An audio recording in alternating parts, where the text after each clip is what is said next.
Hey everybody, thank you for joining me today. So this technique video is going to be fun because we're going to be doing some alcohol inks and using the Yupo paper. And I just wanted to show you I got a new container to hold my alcohol inks. And I actually got some of the ones with the shimmer in it. So I was thinking about using these. I forget what they're called exactly, but you can basically pick up the ink with it or the blending solution and then like kind of evenly move the ink and stuff around. I'm just showing you alcohol pearls. That's what they are. So I'm using two of those, the Iris Black and the Gold Mixative. That's what I'm going to be using for this particular project. And I'm just shaking them side by side. I know it looks really fast, but I sped this up a little bit. So obviously I don't shake it quite like that. But you want to make sure that everything is mixed off of the bottom, especially with the pearls, because that's where all the shimmer is laying. I was trying to see if I could take the tops off to get the tools that I put down, the clear tools, but it's sealed really well. So I think what I'm going to wind up doing is having to probably hold off and then get like little plastic containers that I could pour the actual inks and blending solution into, and then I could just pull it up with the clear things to spread. So we'll use those on another project. So for now, I'm just going to start putting some of the shimmer down, and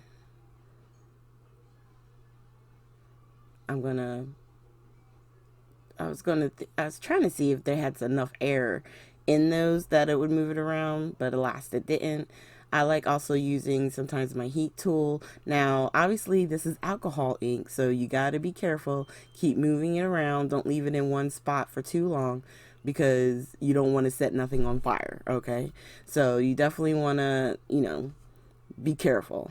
Otherwise, you could also get the Tim Holtz heat tool, the one through Ranger, I believe. It's not as hot as the one that we use for like embossing. It's got a cooler setting, I guess I would say. And so if you use that, you might be able to have it be in one spot for a little bit longer because it's not going to be as intense of a heat as with the heat tool itself, the one that I'm using. So that's why I keep moving it really fast, and then I put it off to the side because I don't want to make it too hot or catch on fire. And I'm adding a little bit more shimmer. The black is really intense, and every time I go to use it, I want it to be sort of like just a little accent, like a little bit here and there, and it always seems like it overpowers, and then I have to put more stuff on it. And actually, it probably works out the best because I think my projects in the very end tend to have the look I was going for because I had to keep layering and moving and adding more solution. And I don't like wasting, so that's why you see me dipping the paper into what I have on the desk there, because it's perfectly good alcohol ink. Why not use it? So once I have it pretty much dry and I'm liking the way that it's starting to look, I'm going to put it to the side and we're going to do our second one. And with this one, I wanted to start off by putting the blending solution on the glass mat and then just smushing the paper right into what's already on there. So that gives us a nice base. And then I'm going to start adding some drops and more blending solution. And at first, I really liked how it was looking almost like when you do the acrylic pours, if you've seen anybody do those where they have like I guess they call them cells. I was really liking how that was looking. But with anything, you always got to just keep going, adding layers, because each one is uniquely different. And I think it's mostly because of that. You know what I mean? Like, it's really hard to get exactly the same style unless you're using one big sheet and then you're cutting that sheet down. But even still, you're going to have sections of paper that have different looks, different feels because of the parts that you are cutting up, basically. And then on this one, I'm trying to add some of the gold mixative. When I added it on the first piece, it came out really easy, but for some reason, it was acting like it was getting clogged up. And it was probably because I didn't clean it. You know, like sometimes if you tap it, it'll help the liquid inside kind of go down, so that way it's not clogging the holes. And I'm just going to keep layering. Keep putting the solution down. Keep mixing it. Turn it around. Use some more. And there's no particular way or method to be able to tell you, okay, once you get it to this spot, then you know you're done. You know you're done when it's looking a way that makes you happy. That's the thing to go by. You know what I mean? And everybody has a different, feel. So if you like it where it's more simple, fully smooth, go for that. If you like it like mine, or even more intense, just keep adding layers, keep adding droplets, and you'll keep getting something uniquely different each time. So now we're just cutting, I did 2 card bases.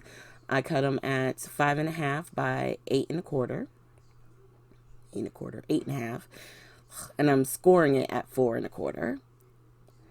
And this is the Neenah 110 weight. So I do score it both ways, and then I fold over and I'll even flip inside out and press it down again because it's such a thick cardstock. I don't like it when my cards are doing flapping open and stuff like that. So this is the final piece. And then I cut out this embossed butterfly. You guys have seen me use it before. And my thought was to do it on vellum. So that way, when you put the butterfly down on top, the colors from the alcohol ink, not that it's necessarily showing through, but it's just really looks pretty behind the vellum paper. So what I'm doing now is I'm cutting a matte piece for the alcohol ink background, and I'm making that 4 1/8 by 5 3/8. And the alcohol paper I had cut to 4 by 5 1/4. So that way I would have a 1/8 border all the way around. And I'm just using my ATG tape and the art glitter glue, so that way I have a little bit of time to get this onto my card base and be able to wiggle it around if I need to get it center if I don't get it right when I first put it down. But I did pretty good there. And that's one way that I like to do it. Like, if you aren't good at doing your layers, then add your layers one at a time to the actual card base. And sometimes you'll have more luck with your placement if you can't do it, separate and then attach it to the card front. I do it either way. It just depends on, I guess, what I'm doing that day. I found I'm more on point if I separate it and do each step one at a time. All right, so once that's attached, then of course with vellum you have to worry about the adhesive showing, right? So I decided, since with the ATG tape you're not going to see it that much, I decided to put a little bit of the white glitter glue, which dries clear. And I thought, okay, well, even if you do see it, if it's a little bit darker right there in the center, that's fine, because that's where the body of the butterfly is. So now I'm looking through my sentiments that I have cut out from my Sunday video, which I'll have a link up in the top right here, I'll have a card link. So if you guys want to check out these sentiment strips, definitely do that because they're awesome. And they make it really convenient when you're putting together a card. And I'm just trying to figure out exactly where I want to put my sentiment.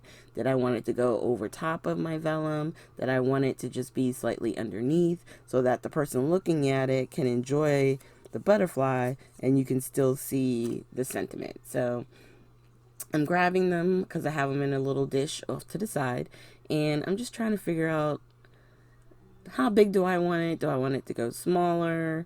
So I wind up choosing Birthday Blessings, and the other one says wishing you the best day ever. And I put them, the Birthday Blessings, I put on a little piece of foam tape. So it has a little bit of height and dimension. And then wishing you the best day ever, which is going to be on the second card, which we'll be doing here in a second. I'm actually just going to tape it straight down. And it really does turn out pretty. And I was thinking, do I want to use Nuvo drops?